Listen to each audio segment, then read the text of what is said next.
Ika-23 kabanata.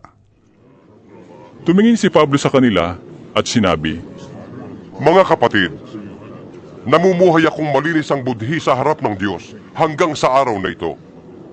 Pagkarinig nito'y iniutos ng pinakapunong pari na si Ananias sa mga taong nakatayo sa tabi ni Pablo na sampalin ito sa bibig.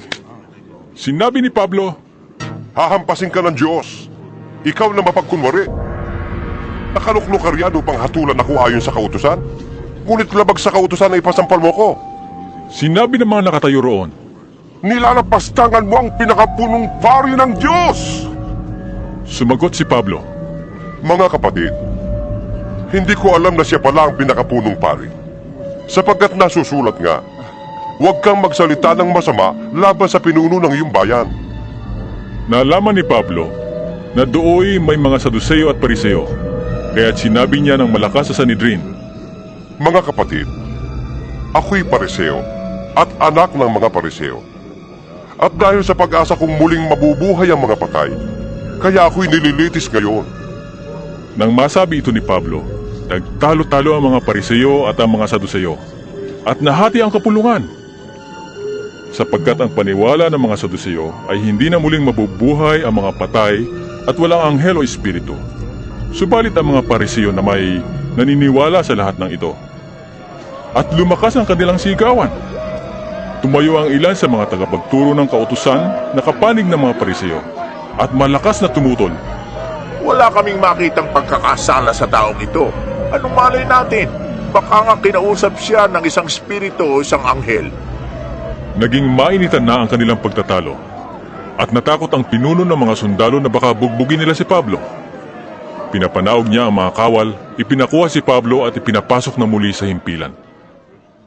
Kinagabihan, nagpakita ang Panginoon kay Pablo at sinabi sa kanya, Lakasan mo ang iyong loob. Nagpatotoo ka tungkol sa akin dito sa Jerusalem. Ganyan din ang gagawin mo sa Roma. Kinaumagahan, nagpulong ang mga Hudyo at nagsumpa ang hindi kakain o iinom hanggat hindi nila napapatay si Pablo. Mahigit na 40 lalaki ang nanumpa ng ganoon. Pumunta sila sa mga punong pari at sa mga pinuno ng bayan at sinabi nila, Kami ay buong taimtim na nanumpang hindi kakain ni iinom hanggat hindi namin napapatay si Pablo. Kaya hilingin niyo at ng Sanhedrin sa pinuno ng mga sundalo na ipanawag uli rito si Pablo. Idahilan yung sisiyasatin yung mabuti ang kanyang kaso. At sa daan pa lamang ay papatay na namin siya. Ang balak na ito'y nalaman ng pamangkin ni Pablo na anak ng kanyang kapatid na babae. Kaya't sinabi niya ito kay Pablo. Tinawag naman ni Pablo ang isa sa mga kapitan at sinabi, Samahan nga po ninyo ang binatilyong ito sa inyong pinuno, sapagkat meron siyang gustong sabihin. Sinamahan nga ng kapitan ang binatilyo sa pinuno ng mga sundalo. Sinabi niya, Tinawag po ako ng bilanggong si Pablo at pinasasamahan sa inyong binatilyong ito sapagkat may sasabihin daw siya sa inyo. hinawakan ng pinuno sa kamay ang binatilyo, dinala sa isang tabi at tinanong. Ano ba ang sasabihin mo sa akin? Sumagot siya, Pinagkasunduan po ng mga Hudyo na hilingin sa inyong iharap si Pablo sa Sanhedrin bukas at kunwari sisiyasating mabuti. Ngunit huwag po kayong maniniwala. Tatambangan po siya ng mahigit na 40 tao na nanumpang hindi kakain o iinom hanggat hindi nila napapatay si Pablo. Handang-handa na po sila ngayon at pasya na lamang ninyo ang hinihintay. Huwag mong sasabihin kanino mang ipinaalam mo ito sa akin. sabi ng pinuno ng mga sundalo, at pinauwinan niya ang binatilyo. Ang pinuno ay tumawag ng 2 kapitan at sinabi sa mga ito, Maganda kayo ng 200 kawal. Pasamahan ng 70 kabayuhan at 200 maninibat upang magtungo sa Cesarea ngayong alas 9 ng gabi. Maganda rin kayo ng mga kabayong sasakyan ni Pablo at ihatid niyo siya kay Gobernador Felix. Ingatan niyo siyang mabuti. at lumiham siya ng ganito, Sa kagalang-galang na Gobernador Felix mula kay Claudio Lysias, kumusta ka? Ang lalaking ito'y hinuli ng mga Hudyo at papatayin na sana. Nalalaman kong siya'y isang mamamayang Romano, kaya't nagsama ako ng mga kawal at iniligtas siya. Sa hangad kong malaman kung ano ang sakdal laban sa kanya, pinaharap ko siya sa Sanhedrin.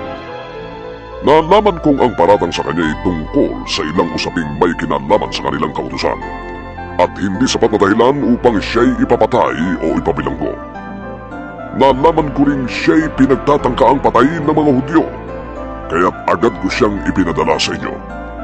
Sinabi ko sa mga nagsasangtal na sa inyo sila magharap ng sumbong laban sa kanya. Sinunod nga ng mga kawal ang utos sa kanila.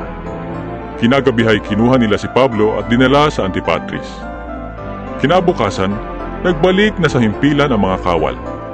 Ngunit nagpatuloy ng paglalakbay ang mga kabayuhan upang ingatan si Pablo.